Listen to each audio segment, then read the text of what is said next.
Okay, well, welcome everybody to Fresh Peas, Botany and Genetics. We're really excited to have Dwayne Falk talk to us about bring us back to our biology classes for those of us that spent some time sitting there.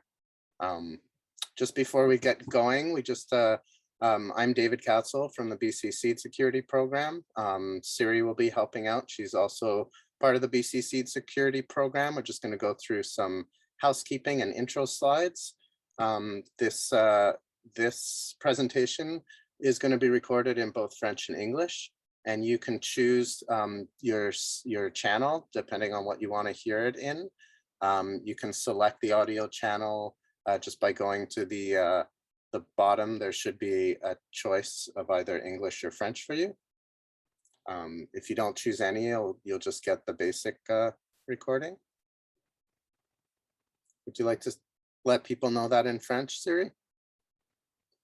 Ok, cette année, nous offrons la traduction simultanée pour permettre. Now, this is the same instructions that David just gave in English. So if you're hearing my voice over Sirius, it means that you have found the English translation, and this is a good test of that function, and you should be hearing the English throughout the presentation.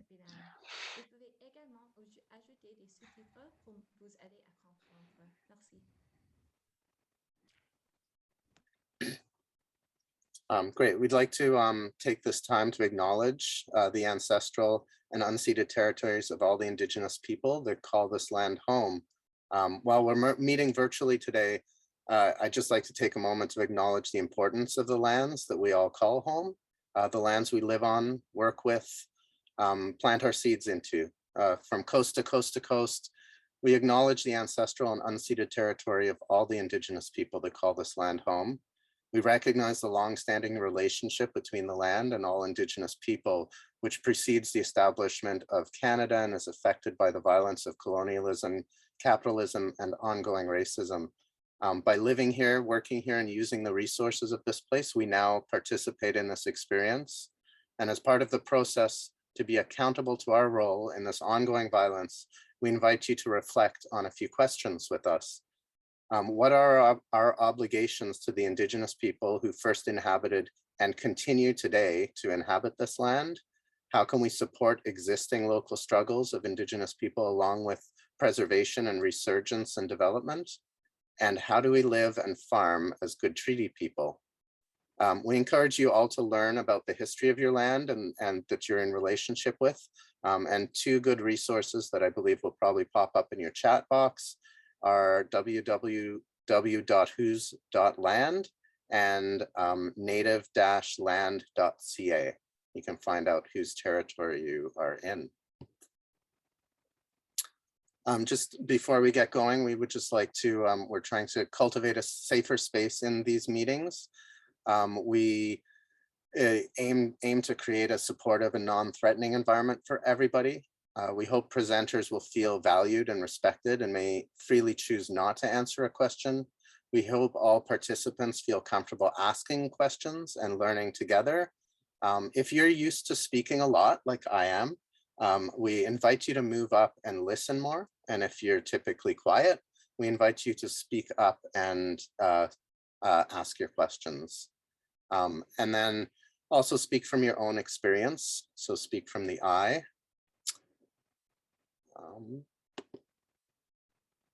And then how to engage. You can keep your video on or off. It's up to you. Please stay muted when you're not speaking. You can introduce yourself in the chat. We'd love to know how you heard about this webinar, where you're zooming in from.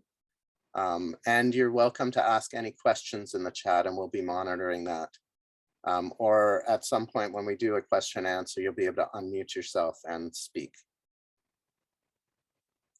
Siri was just going to give a brief introduction to the Citizen Seed Trial that a number of you are probably part of. Okay, so this webinar was influenced by Farm Folk City Folk Citizen Seed Trial. The Citizen Seed Trial is a public science program that engages beginners and passionate growers in the process of seed breeding and seed. Each spring since 2016, Farm Folk City Folk has selected a few varieties of crop and packaged and delivered hundreds of packets across BC. Participants' role is to rate the different varieties of the same crop using a platform SeedLinked. The data is gathered and shared back with the public and wider plant breeding community using SeedLinked. This information is super valuable to farmers and gardeners looking for info and specifics about the variety before growing it.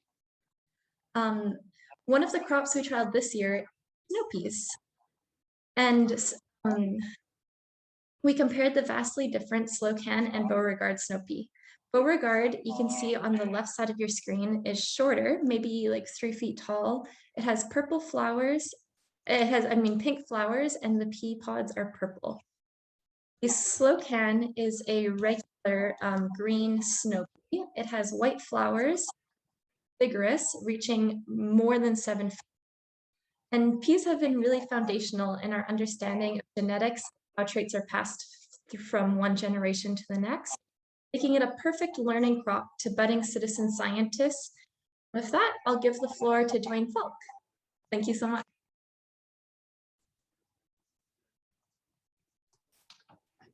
Okay. I've now unmuted, and I will try sharing my screen so we can see something other than my talking head.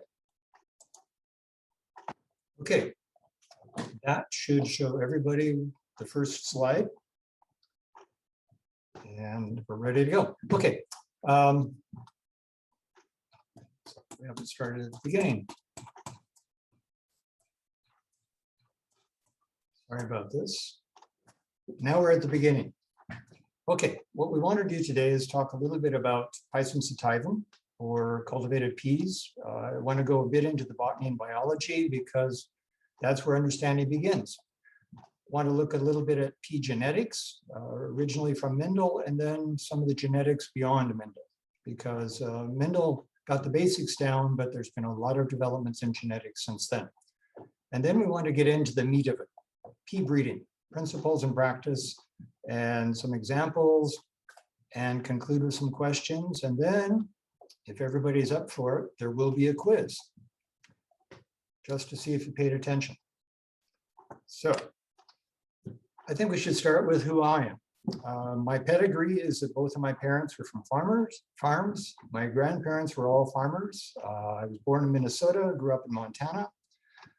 My academic credentials, I have a BSc in crop science from Montana State University, an MSc in agronomy and genetics, again from Montana State, and a PhD in cytogenetics and plant breeding from the University of Guelph. I obviously immigrated to Canada in the meantime. My professional career started in New Zealand, where I spent 4 years with the Canterbury Malting Company breeding malting barley. I was then asked to come back to the University of Guelph and take on a cereal breeding position where I have been for 25 years. I retired a while back and got an appointment as professor emeritus, so I'm still involved in some research with barley and with grad students. And I do have a little bit of street cred. I've been involved with the Guelph Organic Conference for about 25 years. I've been on the board of directors for about 15 years. And I'm an organic farmer, a participatory plant breeder, and I do research on my farm as well, in combination with my partner, Vita Gaika. We have an 85-acre farm. We farm about 5 acres of it. The rest is in hay, and my neighbor takes care of that. So we're here to talk about something called peas.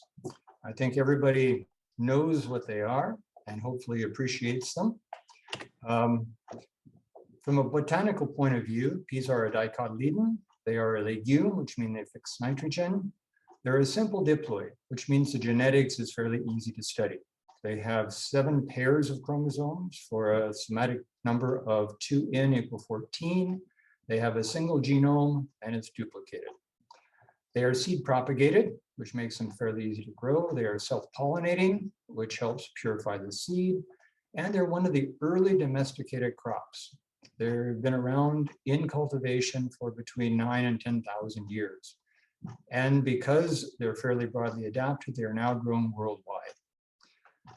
They come in many forms. They're grown for food, for feed, as cover crops. And For food, we use them as shelling peas or garden peas, snap peas, which are a fairly new development, snow peas, they're used for sprouts, and they're used for dry peas. So some examples, we have the shelling pea, we have the snow pea, and Beauregard being a good example of that.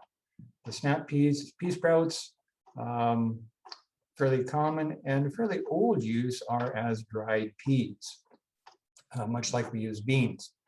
They're also used as a feed source because they're very high in protein, and the pea straw, after you thresh the peas out of it, makes a very good mulch. And this is a typical food, feed type pea. They're bred to be dwarf, to be determinate, so the pods are at the top. They have tendrils that hold them all together, and they're a fairly reliable feed crop, particularly in the prairies in Canada. They're also used as a cover crop because they fix nitrogen. They also produce a lot of biomass, and so they can be used as a plow down. Now, peas have a few diseases, but nothing particularly major. They're subject to a few root rots, some spots, some blights, some rust, some mildew, and there are also some pests. And if you look at us trying to grow peas here, we've got deer, we've got groundhogs, we've got rabbits, we've got all kinds of things that like to eat peas as well. But probably the worst pest is pea aphid, the green pea aphid. Not so much in Canada, but in the southern US and in warmer climates, pea aphids can actually destroy the crop. Peas are also blessed with genetic diversity, which is part of the reason they're so widespread. They come in the forms of annual and biennial. There are tall and dwarf. There are starchy peas that are round and sweet peas that are wrinkled, much like sweet corn. There's a clear pericarp or a colored pericarp. The flowers come in colored, which pink or purple, whichever you want to call it, or white. They also have green and yellow pods, and we have yellow and green cotyledons, the peas themselves. They can be trellised or they can be self-supporting with tendril leaves, and they come in determinate and indeterminate forms. So there's a lot of genetic diversity to there, which makes peas kind of fun to play with. And I think that's what Mendel was thinking when originally he chose honeybees to do his genetics, got totally frustrated because they're not normal. He then switched to peas and spent 7 years working on peas, from which he developed his genetic concepts. So why were peas chosen? Well, first of all, they're self-pollinated, so they're fairly easy to propagate. They're easy to grow, they have a fairly short life cycle. He said they were easy to cross. Now, I've done some crossing in peas, and I'm not sure they're that easy to cross. Can be done, most people can do it. At that time, they knew about a lot of the diversity, and they knew that it was controlled by some factor within the pea itself. The short generation time was helpful because you can get almost 2 generations in one long summer if you try. And one pea plant produces numerous progeny, partly a result of the self-pollination. So what methods did Mendel use? First, he selected true breeding lines. He actually grew them out for at least 3 generations to show that they were breeding true for the traits that he was interested in. He selected single traits per cross. So he looked at one trait at a time in individual crosses. He followed the individual progeny for several generations, which was something unique at that time. Most people would make a cross, grow the progeny, and then bulk them together from several individuals, which made it very confusing genetically. He also grew fairly large populations of these progeny.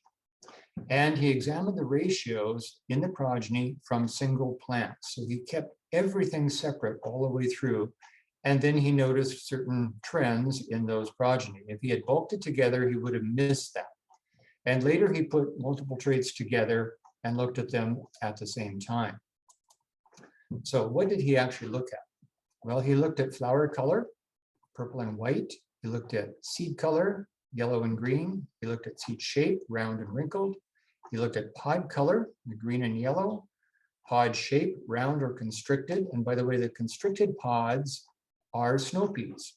They have less fiber in them. And so at maturity, they shrink down and grasp the pea itself. He looked at flower position, that is axial, which are indeterminate, and the top of the plant, which are determinate. And he looked at plant height, which are tall and dwarf. But he didn't just look at a few, he looked at a lot of them. If you look at the numbers, he was looking at between 500 and 1,000 for individual plant traits. And for the seed shape, he was looking at around 8,000 individual seeds. So if you look at the ratios there on the right-hand side, you'll see that where the numbers are larger for the pea color and the pea shape, his numbers are almost exactly 3-to-1. Where his numbers are smaller, then they deviate a little bit, but you can see the trend. There are some people that think he may have fudged his data a little bit, but he certainly knew what he was looking for, and he was right in those ratios. So a little bit later, we'll talk a bit more about why the numbers are so large for the pea shape and color and smaller for the other traits, because they're individual plants, whereas the peas are individual seeds. So after his 7 years of work, he came to a number of conclusions. He concluded that one factor was passed to the progeny from each parent. So one factor from each parent means that there are 2 factors involved in each progeny. So every individual has 2 factors. They pass only one to their progeny through the gametes, those being the egg or the sperm.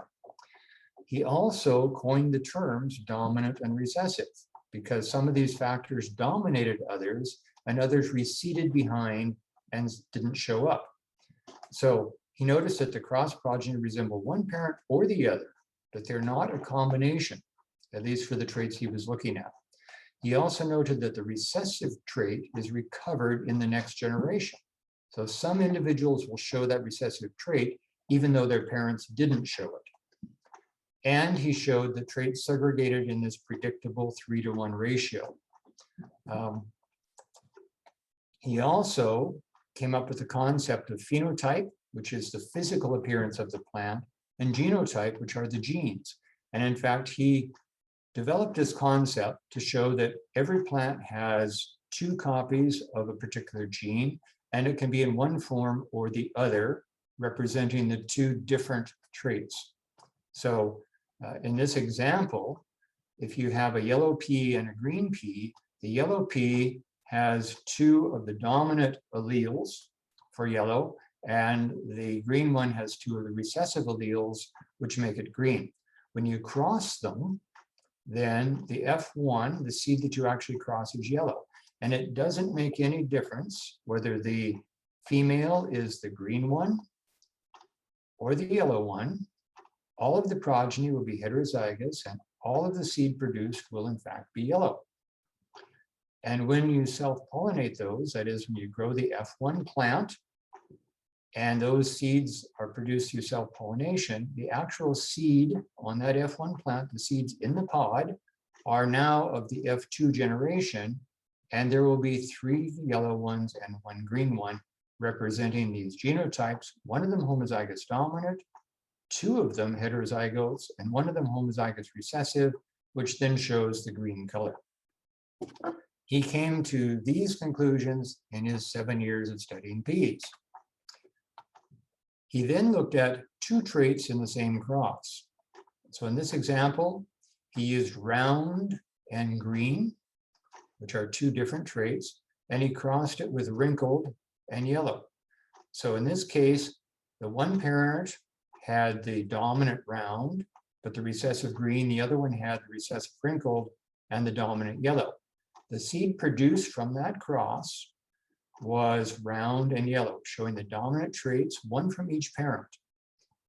And when those seeds were self-pollinated, he then got a ratio of 9 round yellow to 3 round green to 3 wrinkled yellow and 1 wrinkled green. But if you look at the ratio of the individual traits, the yellow, it's 9 plus 3 are yellow and 3 plus 1 are green. Again, it's a ratio of 12 to 4, which is 3-to-1. And if you look at the other trait as a separate trait, the round versus the wrinkled, it is also 3-to-1. But when you combine them, they are segregating independently, giving this 9-3-3-1 ratio. And that was fairly unique and one of the major contributions of Mendel, to show that traits are inherited, They're inherited individually, and they segregate independently, giving this 9331. I see that I missed this particular list. Those should be 1 through 5. That happens. Okay, I've just got an indication that my internet connection is unstable, and what was suggested is that I stop the video. You probably don't need to see my talking head. I hope this helps. Okay, what Mendel had done inadvertently was discover the results of meiosis. So they didn't know about chromosomes in 1864. They didn't know about the genetics of the cell, but Mendel had actually speculated on genetics based on what he observed from the phenotype. And turns out he was right.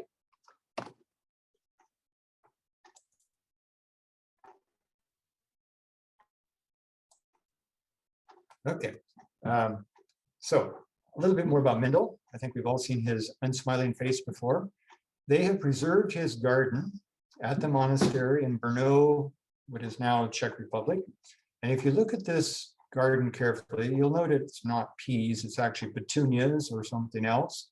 But if you cross a dominant with a recessive, you get an F1 that shows a dominant. In the F2, you get the 3-to-1 ratio. And in the F3, you get 1 homozygote, 2 heterozygotes, and 1 homozygous recessive. So it's actually very cleverly done to show the results of Mendel in a single snapshot.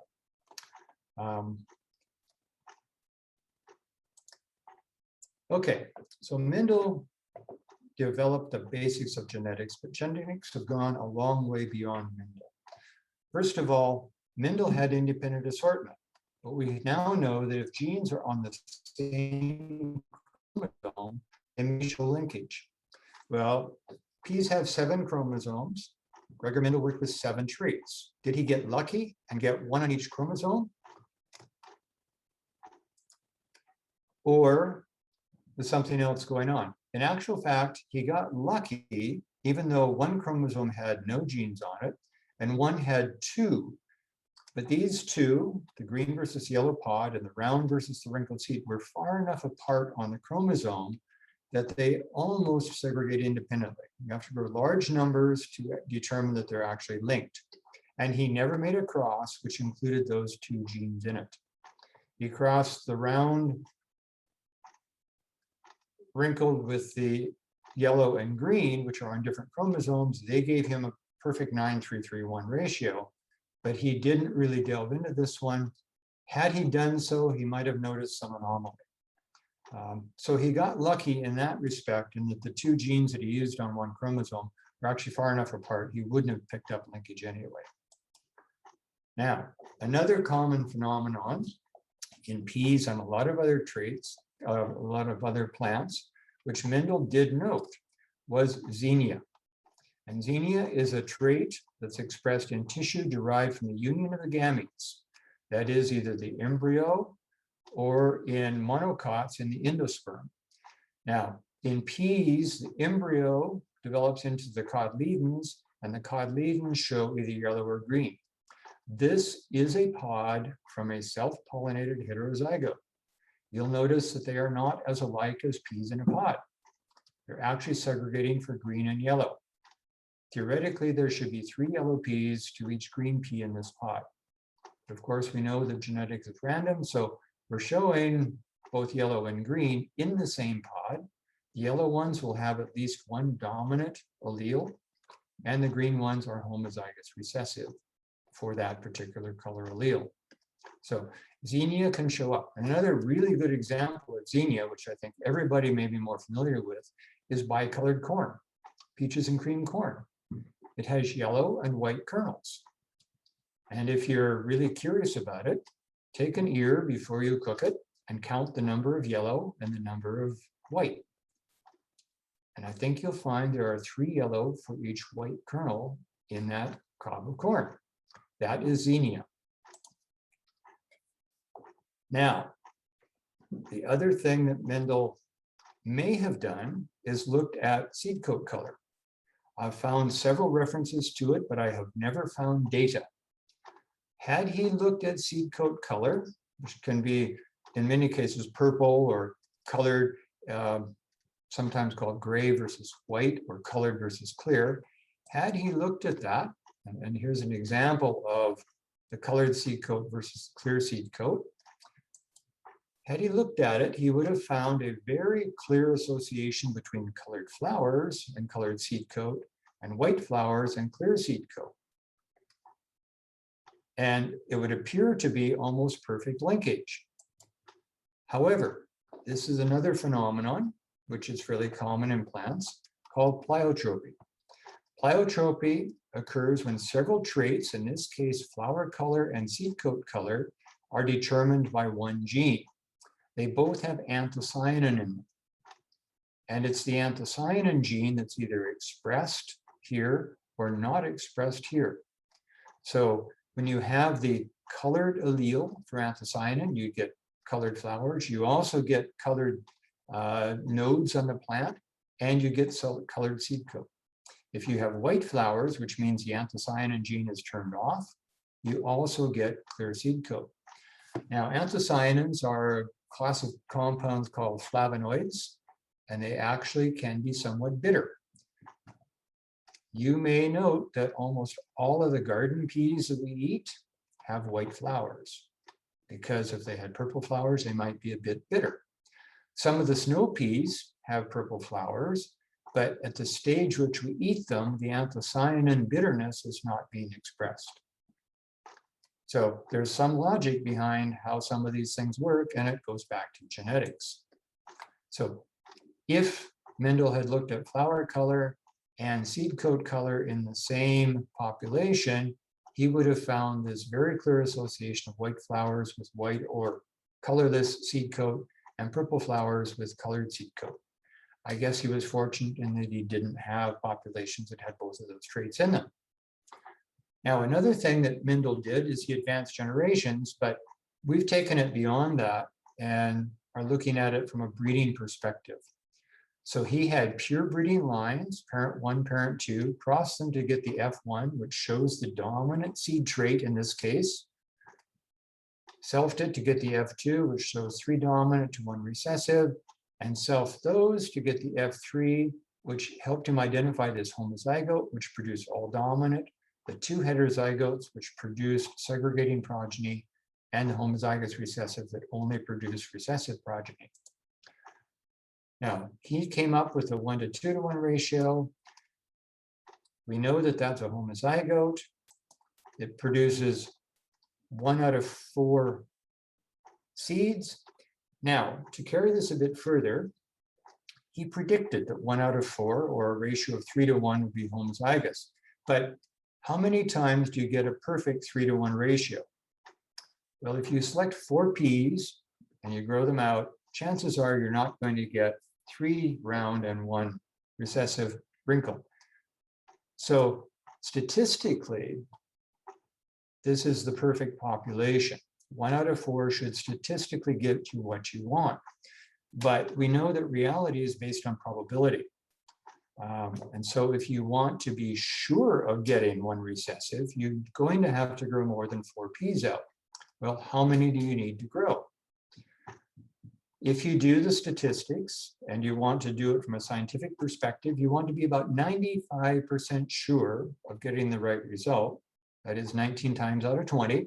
And you've heard that term in almost all statistical analysis, that these data are correct 19 times out of 20. But if you run through the appropriate equations, you will find that you need to grow perfect population. Interesting. My bar is right in front of the bottom of that slide. You'll find if you do it enough, like Mendel, if you grow a big enough population, that 3 times the perfect population will give you a 95% probability of getting at least 1 result that you want. So if you grow 3 times the perfect population 4, that means you need to grow 12 seeds out to get 1 that is homozygous recessive, at least 1, at least 95% of the time. This is important because when you plant the peas, you can't tell what the flower color is going to be. and so on. So you need to plant enough to get the results that you want. So if you look at generation advance, as you go down through this, the first generation, the F1, is 100% heterozygous. If you go to the F2, it's only 2 out of those 4. It's 50% heterozygous. And if you go to the F3, now you'll find that you've got 4 heterozygotes from this one.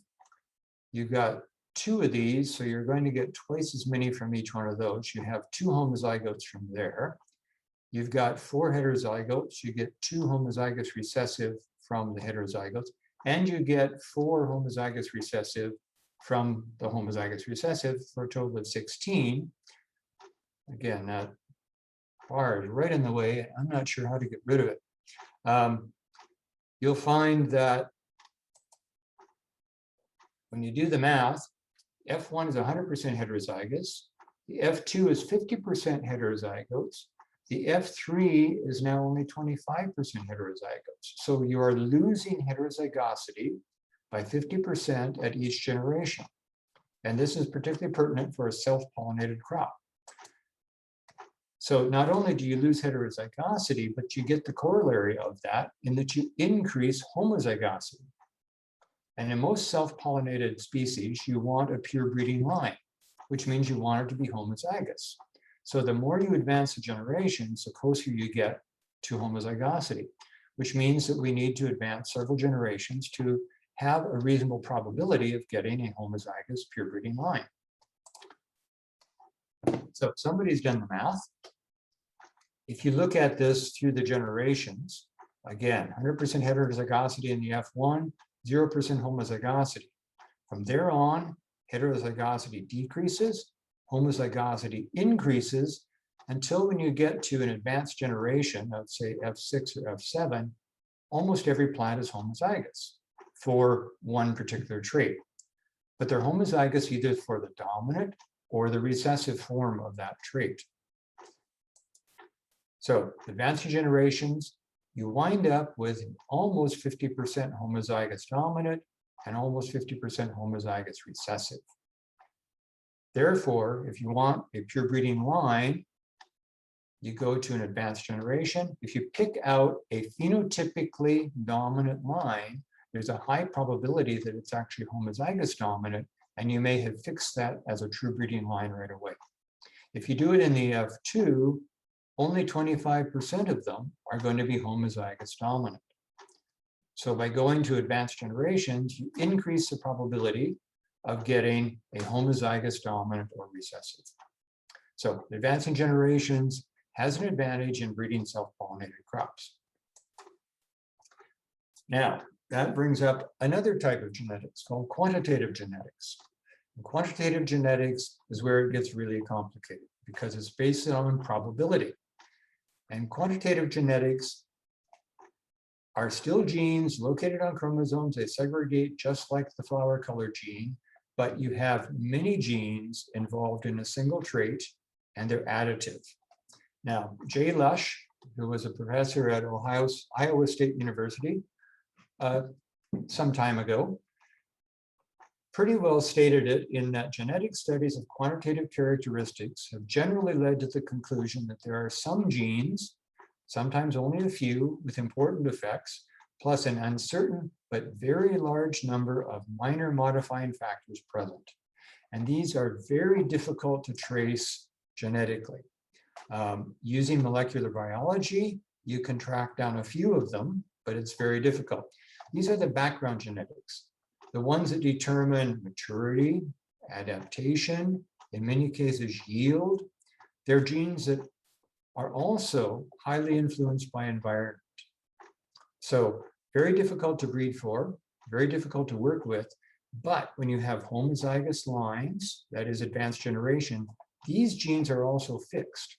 And so you can get lines that their progeny will resemble them as far as yield, as far as adaptation, as far as quality in many cases. If you have flavor, it's complicated, it's quantitative, but the progeny will have a similar flavor to the parents if they're homozygous enough. So by going to advanced generations, you inadvertently are fixing the quantitative genes just as easily as you are fixing the ones that you can actually see. So by now, I think everybody's had enough genetics and background, so I think we want to take a little break. If someone has any questions, now is a good time to answer them and perhaps clarify anything that was a little confusing or whatever before we go on to applied genetics, which is called breeding. So I don't know if somebody's got some questions. I think Rebecca, David, you were going to be monitoring these. Yeah, so feel free to throw any questions in the chat box. We'll give you a couple of minutes, and if there isn't any, we can go on.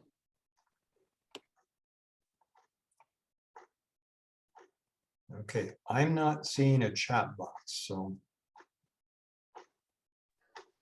You might not be able to see it, Dwayne. We've got we've got access to it. I haven't noticed anybody adding anything to it. Okay. So I guess we're all clear. We got. Or totally confused and have given up completely. Okay, there's one question here. Are disease resistance and temperature hardiness traits? Sorry, David, can you repeat that? Yeah. Are disease resistance and temperature hardiness traits? Disease resistance certainly is a trait, and some disease resistances are influenced or controlled by major genes, others by minor genes. So some resistances, the plant is either resistant or susceptible. In others, there are various levels of resistance. That is, it's quantitative. Some are partly resistant, some have very good resistance but are not complete. Others have very poor resistance but are not highly susceptible. So there's quite a range in resistance to some diseases based on quantitative traits, and others, it's either black or white. It's completely resistant or completely susceptible. And in some cases, both types of genes operate on certain diseases depending on the environment, just to make it really interesting. Temperature tolerance probably is quantitative in almost all cases. I know that winter hardiness, that is cold tolerance, is definitely quantitative. Some plants survive better than others.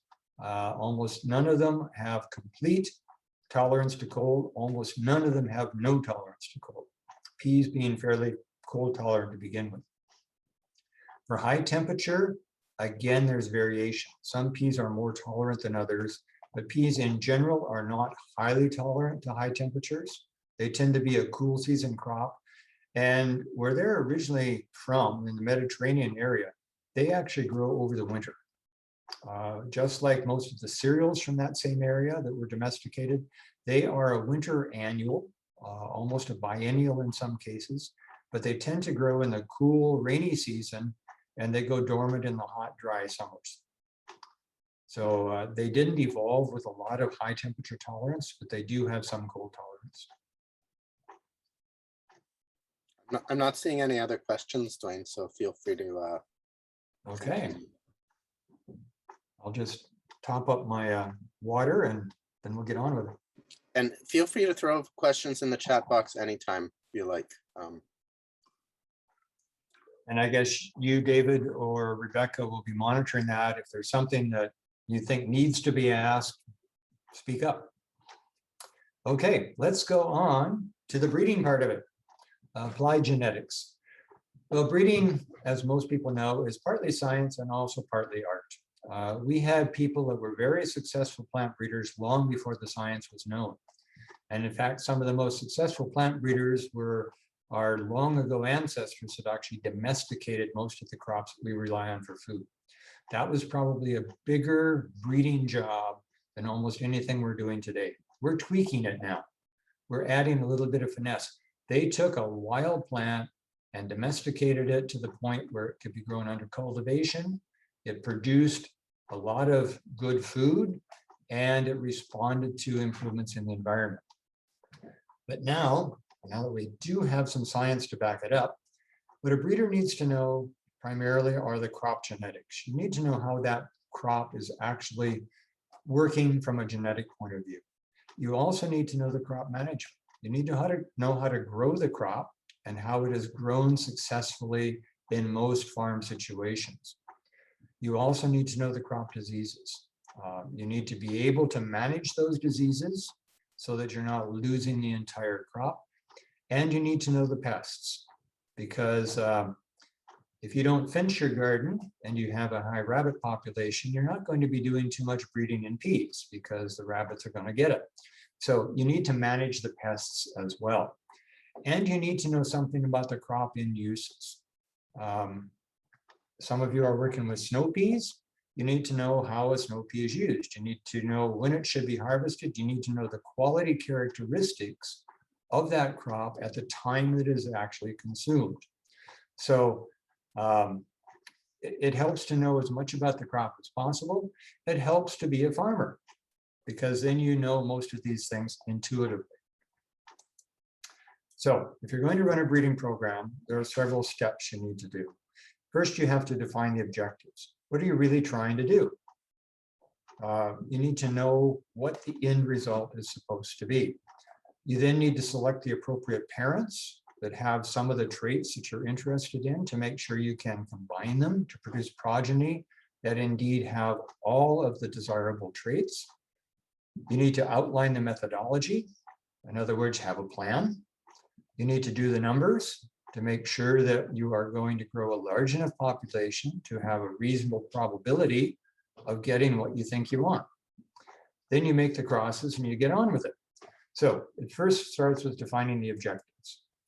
So for example, if we want to develop a snow pea, which has a constricted pod, the pea gene, a yellow pod, white flowers, and tendril leaves, we're going to have to find parents that have all four of those traits between the two of them, because you can only make a cross between two parents, by the way. That's one of the basic breeding procedures as well. Crosses are made with two parents. So it turns out in my garden, we have a green snow pea, which has green pods. It has tendrils, in other words, the aphilia gene, and it has white flowers. I want to combine that with my yellow snow pea line, which has yellow pods. That's the trait I want. It, however, does not have tendril leaves, and it has a purple flower. So we want to bring in those traits from the green one. We want to bring in the yellow pods from the yellow snow pea. So when we cross those two, the nice thing is they're both snow peas. So they both have the kind of quality we want in a snow pea. Had we started with a pea that was not related to snow peas at all, that would be an additional trait that we have to bring in. And one of the first principles of breeding is keep it as simple as possible. It's going to get complicated. So the simpler it is to start with, the more likely you are to succeed. So if we cross two snow peas, we're probably going to get a reasonable snow pea out of it. But it's going to be heterozygous for yellow and green pods, for tendril and normal leaves, and for purple and white flowers. So we're going to have to work with those three genes, not this one. So we've now picked our parents. We know where we want to go. How are we going to do it? Well, when we cross them, we'll get the F1, which is heterozygous for 3 different genes, and homozygous for 1. So 1/4 of those progeny are expected to have the yellow pod, 1/4 the tendril leaves, and 1/4 white flowers. So to get all of those together, we're going to need 1/4 times 1/4 times 1/4. Only 1 out of 64 plants in the F2 population is going to have those 3 recessive genes together. And the nice part about working with recessives is you can actually see them. So you'll know that it's recessive. So that's our theoretical population, 64. So our perfect population there is then 64. To have a 95% probability of getting that one with all of those traits together, we're going to need to grow 192 plants. Now, I don't know how many peas you grow in your garden, but I don't often grow 192 of them looking for just one plant. So that's a big population for me. It might have been small for Mendel, but it's big for me. So the solution is to grow about 50 plants, which I'm willing to do, and look for 2 of those traits in the homozygous recessive and hope that the 3rd one is heterozygous. So if we grow about 50 plants, we have about a 95% probability of getting 2 recessives together. And we have about a 2/3 probability that the one that appears to be dominant is actually heterozygous. So if we grow the progeny from that selection, it will segregate now at this heterozygous locus and will recover all 3. If we pick another plant, let's say that has white flowers and yellow pods, but it doesn't have tendrils, and we grow the progeny out from that one, 2/3 of them should segregate for tendrils, and we'll recover that 3-gene line in the progeny. So sometimes there's a workaround. You don't have to grow the entire population, or you could grow the F2 and just randomly pick some plants, grow the F3 progeny from those. More of them will now show the recessive. You could grow the F4, and some of those heterozygotes, which show dominant in the F3, will show recessive as well. And by the F4 or the F5, you've got a pretty good chance of picking out something that has all 3 of those recessive genes together. So you don't have to do all of your selection in the F2. You can do part of it and then go to the F3, or you can go to the F3 or the F4 and do your selection. That's where the art comes in. We know the science. We know that we can do some of these things in more than one step, rather than just doing everything in the F2 generation. And you'll find that's what most breeders do. So we've kind of done the numbers. We have a pretty good idea what we're going to do. Now we need to make the cross. So going to cross peas, you need to know flower anatomy. And peas have 9 fused stamens and 1 free stamen or anther, and they have 1 stigma with multiple carpels, which each one of those becomes a pea. And each one of those peas is a result of a separate pollen grain and a separate egg cell. So to make a cross, you first of all have to eliminate the pollen source from that flower. Otherwise, it will self-pollinate. So you have to remove the anthers before they shed pollen. You're going to need some tools. You're going to need some very fine pointed tweezers because anthers are small. Pea flowers may look big, but they're small when you have to work on them. And I don't know about you, but I need magnifying glasses. So I went to a dollar store and I got a 10-power set of magnifying glasses for about $3, and they work just fine. Okay, the pea flower. We know that when they flower, well, by the time the flower dries up, it's been pollinated. At the time the flower is open fully, it actually has also been pollinated. So if we go to a younger one, hasn't quite opened up, and open it up, and I'm not sure how clearly this shows, but those anthers have already released pollen. So that flower has already pollinated. We have to go to a very immature flower, that is one like this, to actually get the anthers before they pollinate and remove them. So if we take that flower and open it up, I've removed the petals from one side of it to expose the anthers, which I have then removed with my pointy tweezers, and make sure that you count them, because Mother Nature puts 10 anthers in every flower. And if you only get 9 out, you're going to get some self-pollination. And you should now have a stigma, which kind of shows up here, which is feathery here on the end of it. And you're going to need to pollinate that. Now, it turns out in peas, the stigmas are actually receptive before the anthers shed pollen. So when you're removing the anthers, you can actually pollinate the flower at the same time.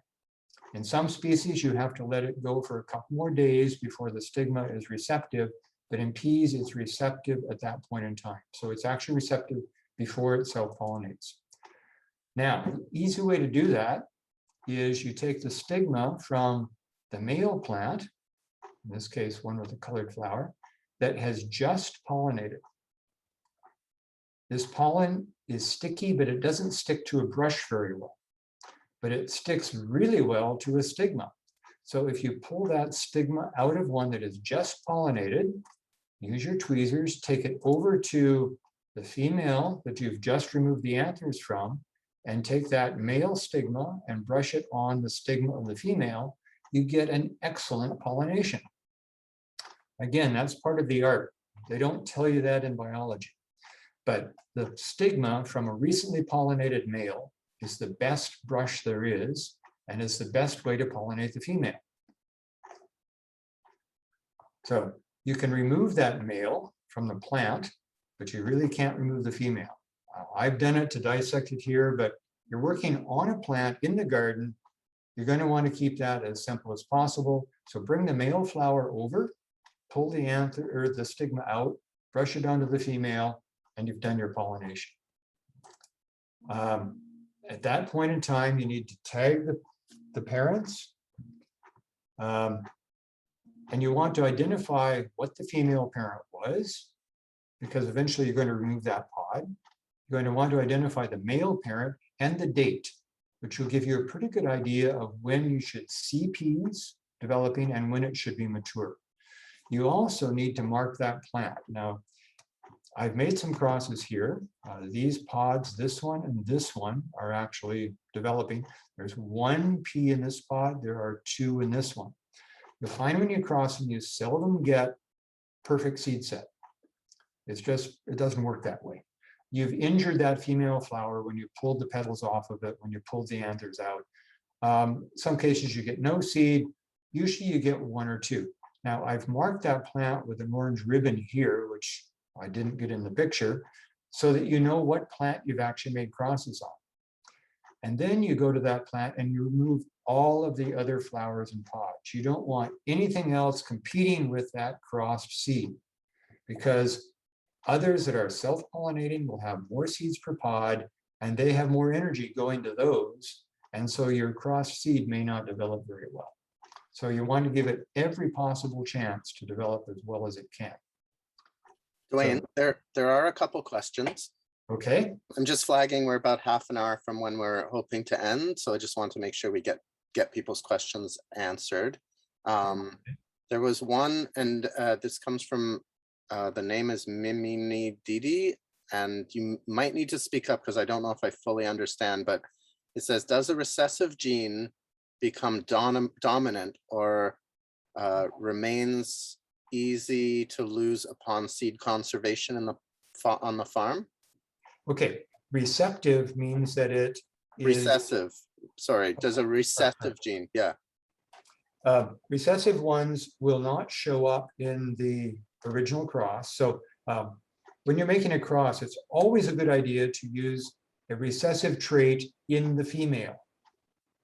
That way, when you cross with a dominant male, the F1 plant or even the F1 seed will show the dominant trait, and you know you've got a cross.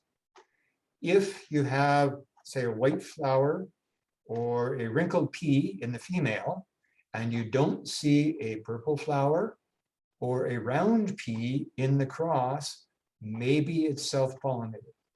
Maybe you didn't get the anthers out soon enough, or maybe there was some stray pollen around. So if you have a recessive gene in the female, a recessive trait, recessive allele, and you don't get the dominant showing up in the cross, there's something wrong. So you need to look for a dominant trait in the F1 cross or the seed of that cross. It's sort of an extra marker to ensure that you actually made the cross. Okay, there's one other question, and feel free to speak up if you're not getting your questions answered appropriately. Please just unmute yourself and speak up. There's one other question, not quite related to this, but Karen is wondering if anybody's breeding specifically for container growing. You're talking about particular physical objectives and what properties would contribute to a variety that's particularly good for containers. I'm not aware of anyone breeding specifically for that, but some of the dwarf varieties definitely would be better adapted to container growing than the big tall ones. And I think in most seed catalogs, they identify whether they're dwarf or determinate. And both of those would be more desirable for container growing. You might need a small trellis, but most containers could probably accommodate that. some of the tall, indeterminate types, they will grow 7, 8, 9 feet tall if you let them, if the weather's right, and if you have a big enough trellis. You probably don't want to try with one of those in a container. The slow can variety, which I grew this summer, is one of those tall, very vigorous varieties. And I actually ran out of trellis, even though my trellis was almost 2 meters tall. So some of them are definitely adapted to containers. Some of them definitely not adapted to containers. Okay, And some of those varieties already exist, I think. there's one more question here coming from Rebecca. In a population or variety of selfing plants, how do you concern recessive genes in the population that may be useful for future breeding projects for our changing climate? Okay, to maintain recessive genes, you have to either maintain heterozygotes. In other words, look for segregation in the following generations, or maintain a bulk population. So if you say have a population of 50, and if you take 5 seeds off each plant, regardless of the phenotype, and grow them out, and take 1 or 2 seeds off each one of those plants, and maintain, say, 50 to 100 plants with random selection or no selection at all, there will be recessives maintained by chance alone.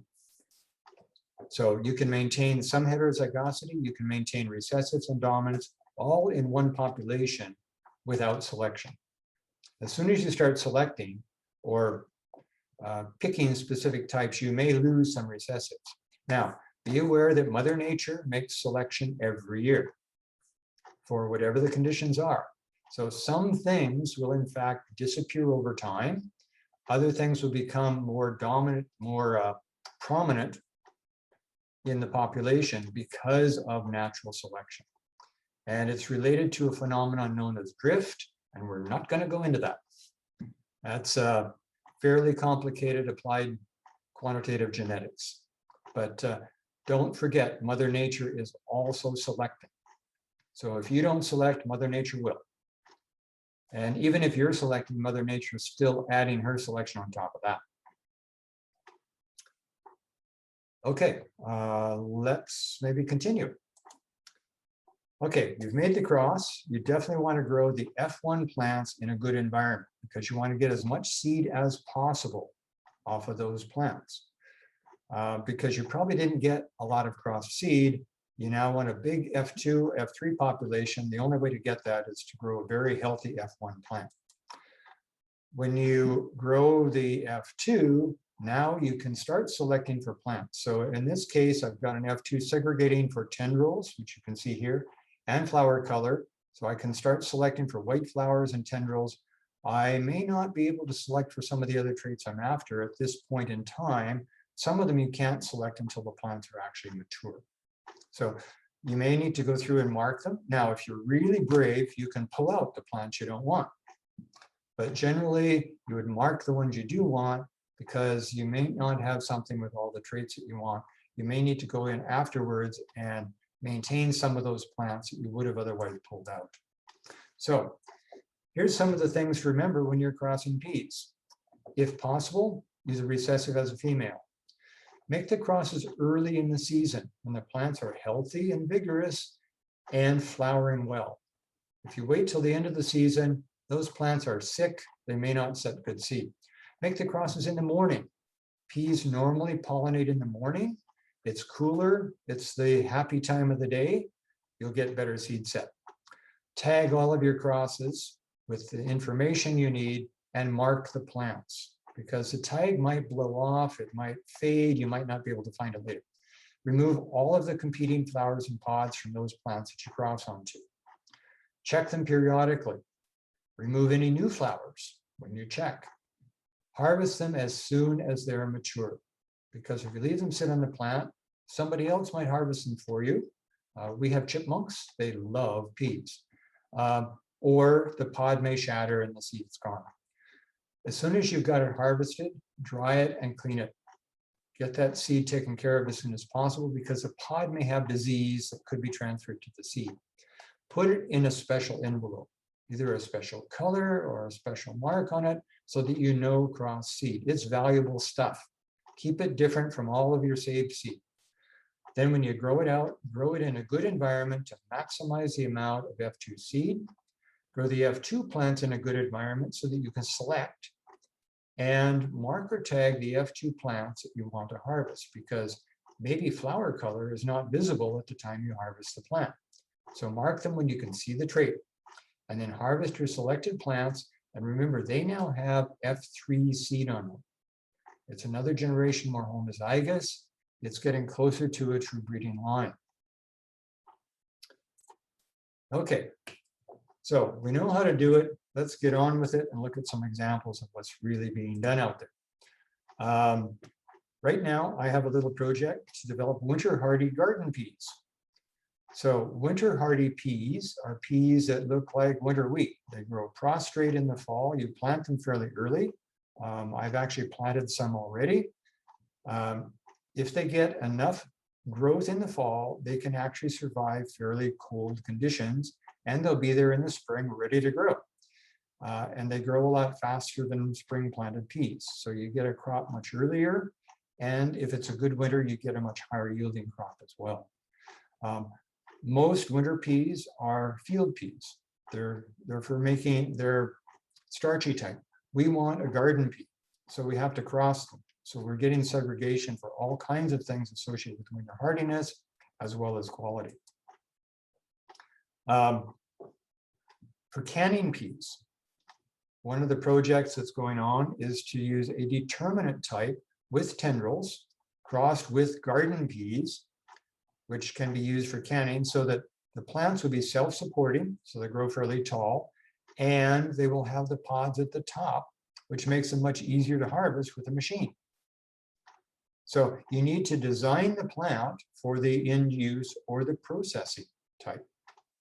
I also ran across a very interesting program going on in Colombia, where they grow 15 to 20,000 hectares of peas for direct fresh consumption. These are very large peas. They're growing in certain areas, but one of the biggest costs is trellising and maintaining those peas on the trellis. They don't have tendrils. So what they have proposed to do is introduce the Aphilia gene, the gene for tendril leaves, into a climbing garden pea. And the tendrils are fairly straightforward. They're a single gene, but the garden pea has a lot of quality traits with it, and it's a very large, vigorous, disease-resistant plant. Most of those traits are quantitative. They're difficult to deal with. So what they have chosen to do is use the back cross method. They have taken the F1 and crossed that plant, which we know is heterozygous for the tendrils, back to their tall garden pea. And then they took the F1 from that cross, knowing that half of the F1 plants have the Aphilia gene, and they've crossed it again to their tall climbing garden pea. Now they're to the point where only 1/4 of the plants have that gene, and they've then selfed it, and they are working on the back cross 3 F2 population, where the ratio of normal leaves to the Aphilia or the tendril is 31:1.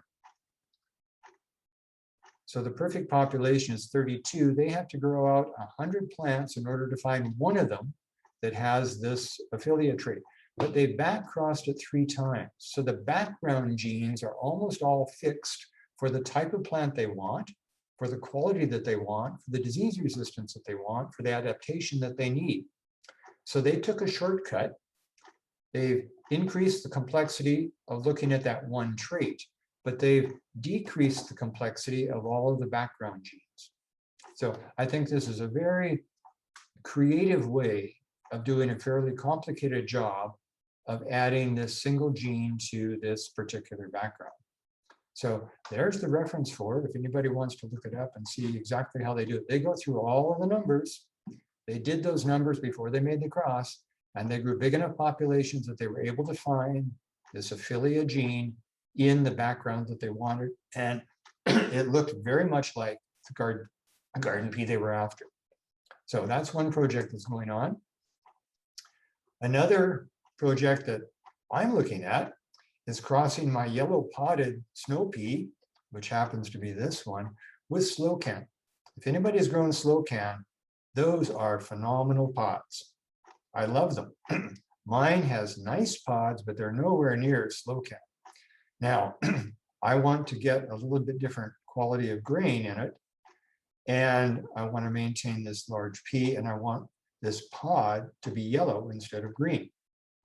If anybody's ever grown yellow potted peas, they're sure a lot easier to find than green ones. So I want yellow pods. You have a much higher yield because you get them all.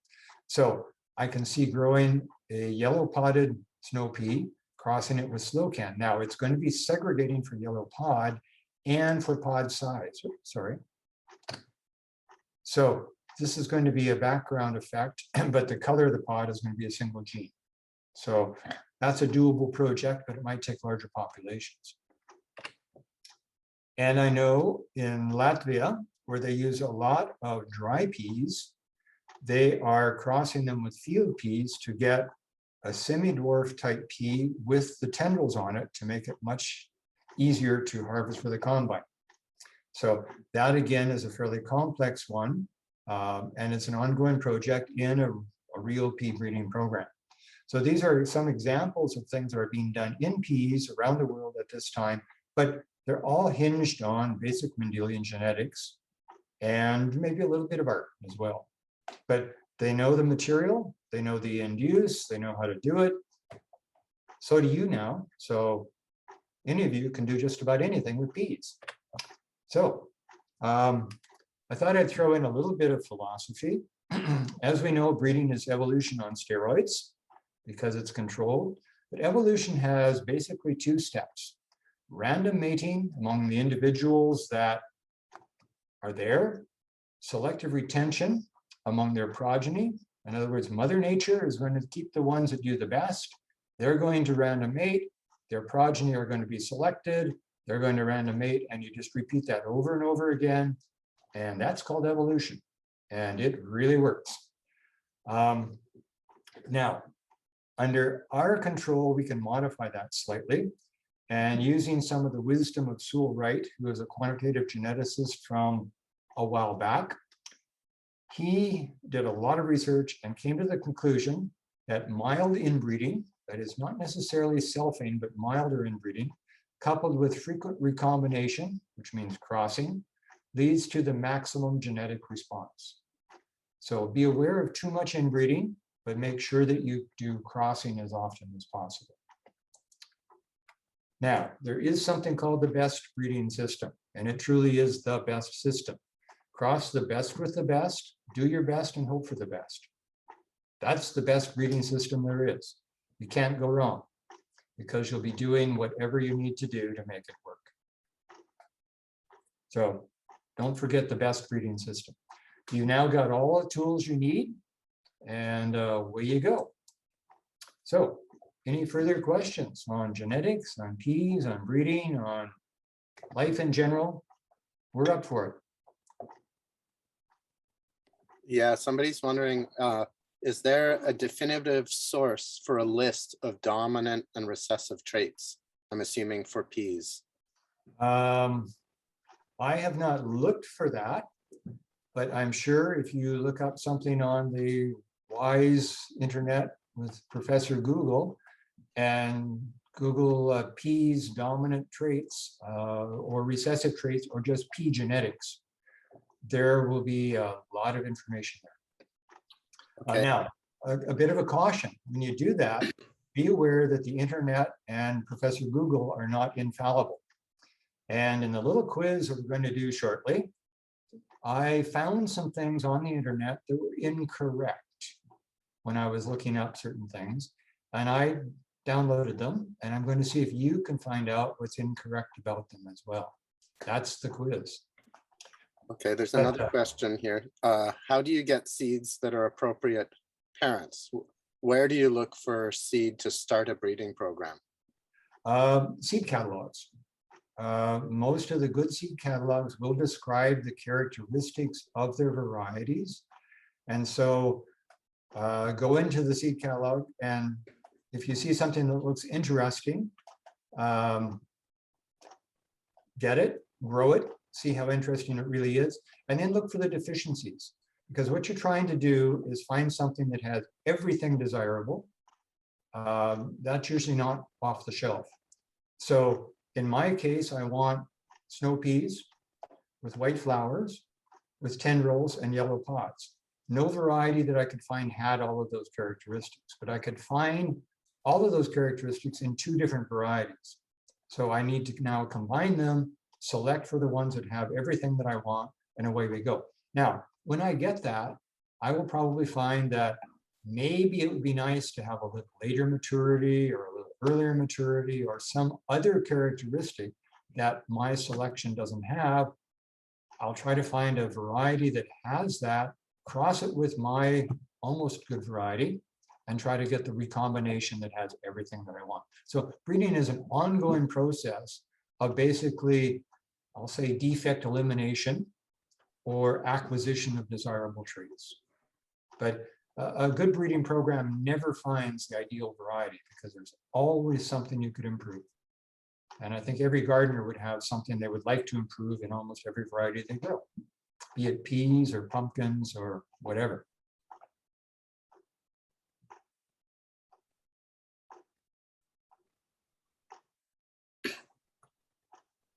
Any further burning questions? I think that's it for now. I guess you We can. can do the quiz. Yes, you There can may be quiz more us. questions that come up after that. And I'm around for a while. I don't know about the rest of you. Okay, I'm going to have to kill this presentation and pull up the quiz. So let's see how this works. I'm going to stop sharing because things work better that way.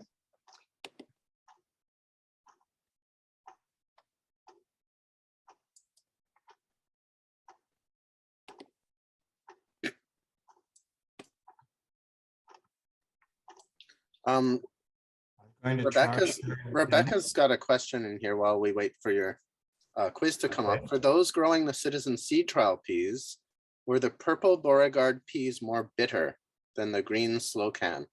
Ah, Feel free to throw your response in the chat if you like, and we can share that with everybody. well, that's a really good question because they should be bitter. But the breeder, Michael Mazart, who some of you know from Cornell, has a friend who's a biochemist. And they were actually able to take apart that biochemical linkage between the flavonoids that cause bitterness and the flower and pod color. And it was rather elegant work. He has published on that, and it's really worth reading. And right now, I don't have the reference. But if you contact Michael Mazurek at Cornell, he can probably send that to you. And it's really well worth reading because it shows that if you dig deep enough into the biochemistry of things, you can sometimes decouple some of these troublesome biochemical linkages. There are some comments from people. Some people didn't find them more bitter, but they thought they had a pretty mild flavor profile. And then somebody said that their expert son, who's the pea taster, did find them a little bit more bitter. So the linkage may not be completely resolved. Now, I grew them out as well, and I found that Slocan was so much better as far as growing. My Beauregard just barely produced a few pods before it kind of crapped out in the hot weather that we had. So there may be some adaptation issues with Beauregard. Now, I planted it a little bit late, but the Slocan had no trouble at all. The Beauregard just wasn't as vigorous. So I didn't get to sample too many pods, actually. Okay, quiz time.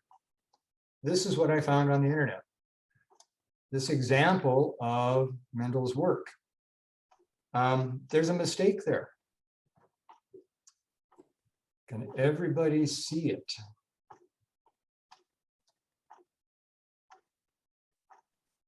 Okay, let me point it out. It's right there. we're looking at yellow seed versus green seed.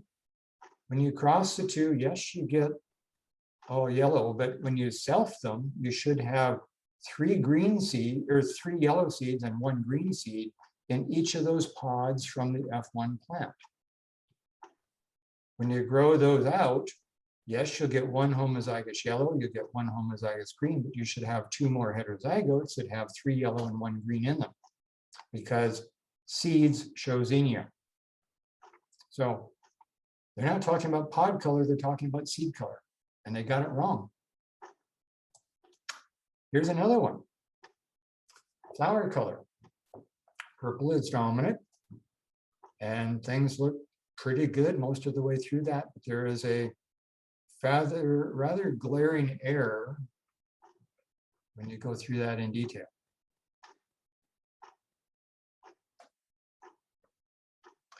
The F1 looks fine, the F2 looks fine, the F3. What happened? White's recessive. You have 2 heterozygotes there with 3 purple and 1 white flower, not 3 white and 1 purple. They got it real wrong. If something's dominant, it's always dominant. If something's recessive, it's always recessive. That's out there on the internet, so be careful what you read on the internet. Here's another one. This one is much more subtle.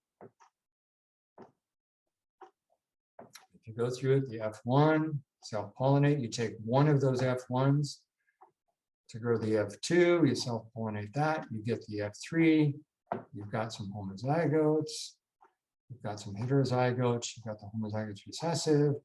The problem is, where did this homozygote come from? That's the wrong genotype. That should be homozygous dominant. Because if it was heterozygous, how come it's producing homozygous progeny? That's how you determine what's a heterozygote and what's a homozygote. You grow the progeny. If you get no recessives in a large progeny, then the parent must have been homozygous, and so are all of them. If you get segregation, the parent must have been heterozygous, and some of those will also be heterozygotes. Here's another one. Started out with yellow and green. In this case, pod color. Crossed them, got a green pod, which is dominant. In the F2, got 3 green to 1 yellow, which all makes sense, except there's one little problem they forgot about in this example. And that is the seed and the pod are totally different genetic systems.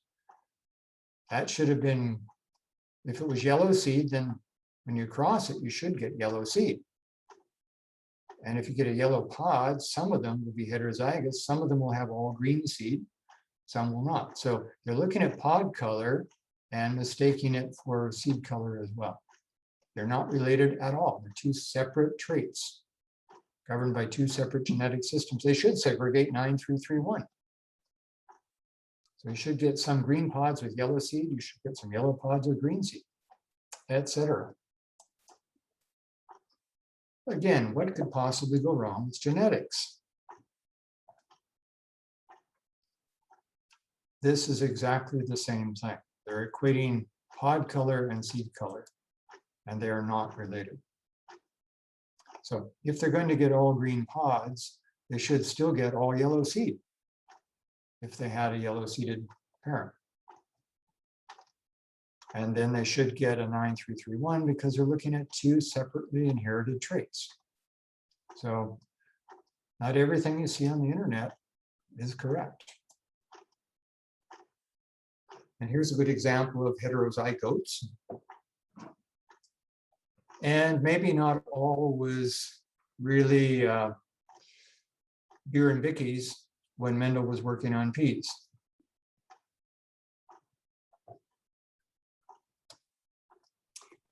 So have any further questions come up?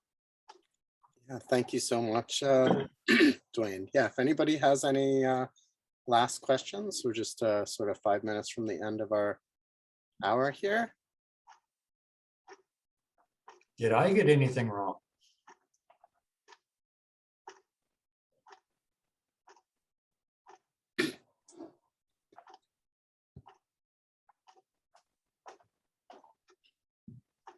All right. I'm not Well, seeing. it sounds like everybody is ready to go out and breed peas. It's kind of late this year, but spring starts in just a few months. And it's time to shop the seed catalogs, find some interesting traits, and maybe try to put them together next year. I know that's what I'm doing. Okay, great. I'm going to, maybe if you want to stop sharing your screen, Dwayne, I'm just going to close off the webinar. We do have some quick slides here just to see if we can get some feedback from people. Maybe before I sign off completely, I would like to thank everybody who made this possible. Siri, David, and Rebecca, of course, because it's taken a while to put this all together. There have been some hiccups, some speed bumps along the way. They've all been resolved, except for one slide with numbers on it. And from my perspective, this worked exceedingly well. So thank you all guys for making this happen. I enjoyed it. And thank you so much, Dwayne, for doing this with us. Yeah, it's great.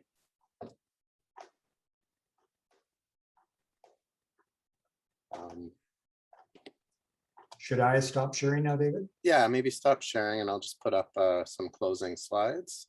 All right. I'll stop sharing my head too.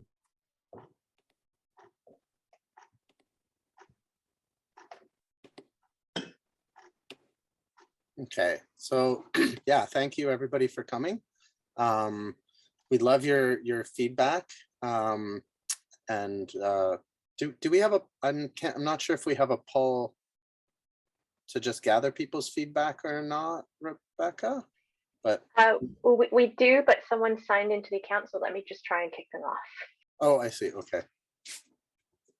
Okay, mostly what we're interested in finding out is how your knowledge changed over this presentation and sort of overall quality. You're welcome to send feedback to me anytime at bcseeds@farmfolkcityfolk.ca.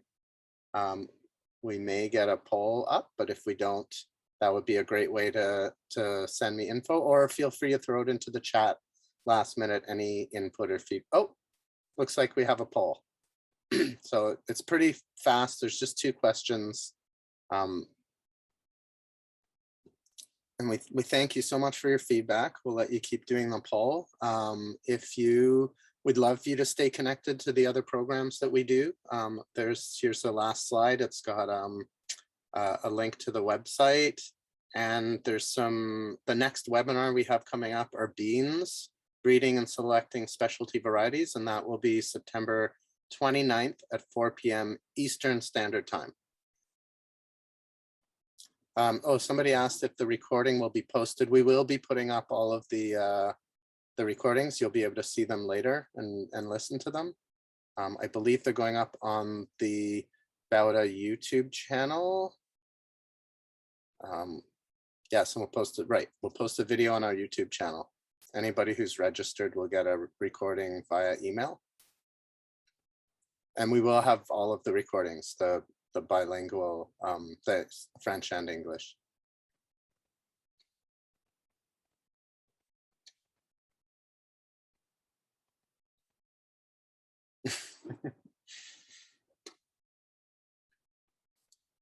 Thanks, Jess. Yes, we all love geeking out on seed stuff.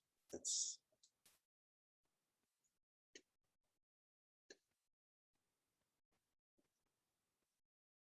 okay. Is the poll all good to go? Let me know when we're ready to close down, Rebecca.